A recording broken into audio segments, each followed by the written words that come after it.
Asingakhali ngamandla sibe siphathe omakhala ekhukhwini abadulayo kakhulu bentengo ephezulu. Asingakhali njengamandla bafowethu. Asingakhali ngamandla. Asikubeke nje kucaca ukuthi uthando lokulungisa amacala ethu asinalo. Asisakwazi ukukhuluma nogogo. Khuluma kokuthethe nezinto. Amavasha bashosile. Bathi usokhulu usokhokho bewe. Asisakwazi ukukhuluma nogogo. Bunga yesintu wewo. Sakhuleka kunina abakhulu. Hayikhona bogogo nomkhulu. Igama umfoka mbanje itsisa simbiza ngonduna kanjaba. Hayikhona yasuke yahlala. Impungu sihlephlela ulwazi. Izinto zaqala zakhanya nenkinga zaphela emphela njaba. Isisa kithi siyakhala. Sekhona nenyanga zamanga. Izinto sakithi siyahamba engathi sekhona abafundisi bamanga. Wathi ngithi kunina benkashana kaMenzi yaphuza umlaza ngameva yabhula umlilo ngamahlamvu abanye bokucima ngamanzi. Nina belembe leqamanye amalembe ngokukhalipha seshaka kashaka ngemanzi ngesaba ukuthi ushaka. Ushaka kuyinkosi yasemashobeni. Anginibingelele umhlaba wonke nasendaweni zonke lakhamba kufinyelele khona lomfanekiso oqoshiwe. Uma ukuthi umusha kule channel ibizo lami ngumlekeleli umfoka mbanjwa, umshana wakofuze fulele omashiya amahlangatha azoshumayela. Umzukulu kaMdumo, umdumo kaThumbu, uThumbu kaPheshe, uPheshe kaMaguyane, uMaguyane kaVaphi, uVaphi kaNokhonjo. Kanti ke mina insizwa ngibiza ngonduna kaNdaba uNtombisi emncumela insizwa zemkhombisa nesicane saphuma ehlathini ekseni ngovisa vuthulwa ngoba sigcwele amabethe. Ngikhole likholwa ngenhliziyo engalibhana kancane esontweni ugxamgxama umsathe kankane lakhe lathi ngihamba litheselo sitha lathi ngahamba. Ngumjabulelo ngomamatheka komkakhe ngoba njalo memamatheka kuthi faca umuthu wentombi ezithi zingawubuka kuhluma ihlahla sothando ngaphakathi enhlizweni ixega isimilo maqede zikhohlwa amasokazi. Uphunge elimnandi lesintu elizwakala njalo uma kwavula umlomo. Kuhlala kuyintokozo bafowethu ukuthi ngifike la ku channel yethu enkulu Impunga Yesintu TV sizophilisana bafowethu sizohlaba siulawule njengempunga yesintu sizophilisa abantu ngana ngolwazi.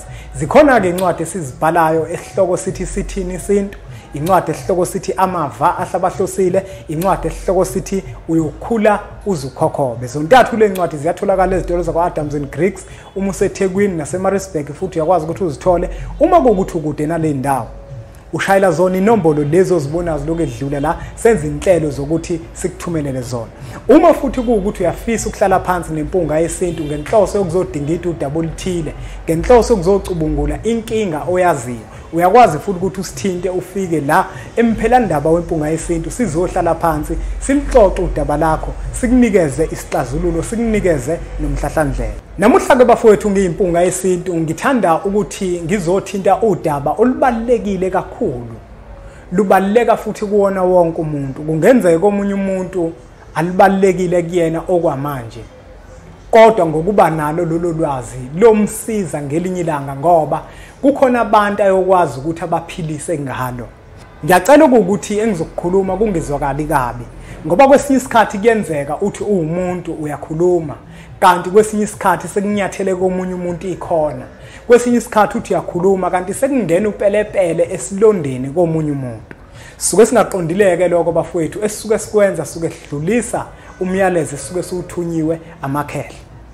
Namuhla bafowethu ngifisa ukuthinta indaba ebalekile kakhulu. Kuyenzeka uthola ukuthi phakathi komuzi kukhona izingane zamantombazane okanye kukhona amantombazane. Kwesinye isikhathi uthola ukuthi kuzoba khona izingane zamantombazane nezingane zabafana njalo njalo. Kodwa ngifisa ukuthi ngigxile kakhulu ohlangothini lwabesifazane. Yebo sike safika la ku channel yethu enkulu Impunga Yesintu TV sakhuluma ngendaba yokuhlawula. Sakuveza ukubaluleka kokuhlawula uma umuntu wesilisa. Sakuveza ukuthi ukuya kwakho ukohlawula emzini osuke wonile kuona lokho kuqeda icala kuwe kuphinde kuqede icala bokantombazana. Kodwa ke kwesinye isikhathi ngesizathu sokuthi iningi labantu besilisa liphenduka izimalasi alikwazi ukuthi lihambe liye kohlawula amacala abo. Omunye umuntu ukuvela athi impunga yesintu uma ngingenayo imali ngenze njani. Bese impunga yesintu imbuza ukuthi lo makhala ekhukhwini ophathayo ongaka umalini esitolo ngoba lo makhala ekhukhwini lo uma ukuthi sihamba sobheka intengo yawo ubizo 5000 rand lesicathulo sigqokile leteko ligqokile lona elamalini leteko. Uyakwazi okunye ukuthi ukwazi ukuhamba esitolo ufike ukuthenga kodwa makufanele ukuthi uhambe olungisa into ezokusiza icala lenziwe wena ukhala ngokuthi imali ayikho. Uma ubheka lo makhalekhukhwini ophathayo nalesicathula leso sigqokayo esibiza kangaka angeke yakwazi ukuphuma noma imbuzi ke ozoyithenga okungenani ke uhambe uyogeza umuzi wabantu uyohlawula ngayo ke imbuzi okungenani ke nakubangeyona imbuzi yokuhlawula ngoba phela into yokuhlawula kuba inkomo bafowethu okugeza umuzi uma kuukuthi wonile emzini wendoda. Kodwa ke phela ke kuyamukeleka uma ukuthi uzofika nembuzi. Asingakhali ngamandla bafowethu, asingakhali ngamandla sibe siphatha omakhalekhukhwini abadulayo kakhulu bentengo ephezulu. Asingakhali njengamandla bafowethu, asingakhali ngamandla. Asikubeke nje kucaca ukuthi uthando lokulungisa amacala ethu asinalo. Ngoba omunye ukakhale ngemali ukuthi akayo kohlawula, kodwa ngaso sonke isikhathi uye namankwebevu. Kodwa imali okohlawula kanayo, imali amankwebevu ikhona. Angikho ke lapho bengisika nje lijikayo.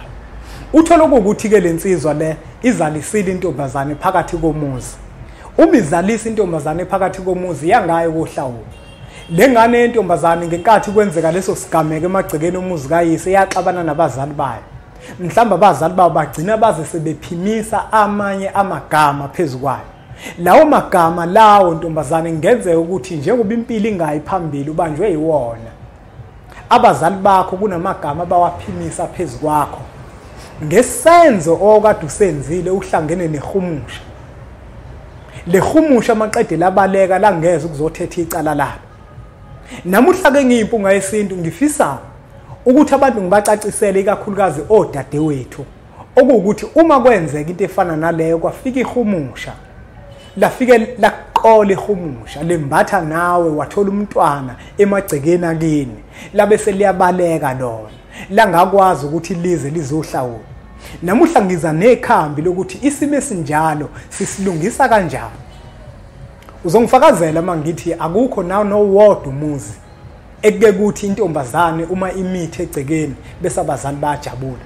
Kodwa abazali abanye bathola intombazane beyixosha, abanye baze bayibeke ngisho isandla imbala, abanye bakhuluma amagama aqinile owabona ukuthi lamagama lawa ngelinye ilanga kofanele ukuthi kwabona abazali ngelinye ilanga bayithethelele lengane kulesenzo sayo eyasenza ukuze kusuke lawo magama asuke seyembathile ngaleso sikhathi. Kunomuntu namuhla into zakhe aziphambili, uhambile waya kofunda, wathi umeya kofunda wabe sethola umntwana. Abazali bakhe kwabathukuthelisa lokho. Ngenkathi abazali bethukuthele nethonga elimembethe nalo laphinde futhi lathukuthela. Omunye uthola ukuthi izinto zakhe kufanele ngabe ziyalunga, kodwa azilungi ngenxa yalelo cala lakho ukuthi lensizwa le ayihambile ukuya kohlawula emagcekeni umuzi wakubo. Ukuzithongo lakhona likwazi ukuthi lixole. Akufanele ukuthi phakathi komuzi abazali bagcine bexabana ngenxa yakho wena uyingane. Leyo nto leyo iba inkinga enkulu ethongweni. Ingakho namuhla kwichannel ethu enkulu Impunga Yesintu TV ngiyimpunga yesintu ngithi angize ngizoyithinta leyo nto ukuthi intombazana uma kuukuthi ikhona into enjalo eyenzeka lensizwa bese yangahlawula. Uyakhumbula wena ukuthi kwenzakalani ngenkathi umithi abazali bakho mhlambe baxabana bodwa, omunye wasolo omunye ukuthi ingane yehluleke ukuyifundisa, ingane yehluleke ukuyigada, kodwa umzali kade ekululekile wena waziphula iziluleko zakhe. Lensizwa naye isezike futhi uzohlawula. Uhleliwe manje umuza ugeziwe yonke leyo nto akwenziwe lutho. Yini ke wena oyenza untombazana? Wena njenganentombazane mawubona ukuthi ihumusha leli imalasi le ayisafuni manje ukuthi ize ukuzohlawula okanye yavele yabaleka, into ekufanele ukuthi uyenze kufanele ukuthi wena uthole imbuzi wena njenganentombazana. Ngifuna ukuthi ke sihlukanise kahle ke lento bafethu siyenze icace kube unogwaja omhlophe ugijima ehlungweni. Lembuzi wena ntombazana ozoyithenga akuyona imbuzi yokuzohlawula.